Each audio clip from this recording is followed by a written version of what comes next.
Hi guys, in this video I will be explaining that how to add links on Facebook profile. The process is straightforward and effortless.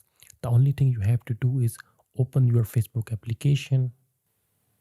After it open, simply tap on this profile icon which is on the left top. And here you can see the option edit profile just next to this add to story. Tap on it. And here scroll down and on the last you can see the option links. From here tap on this option add, and here are two options, social links and websites. If you have website and want to connect your website with your Facebook, then tap on the option add website and paste the link of your website. But if you want to add a link of your social account, then tap on the option add social link and choose the platform. Just for example, I am choosing Instagram.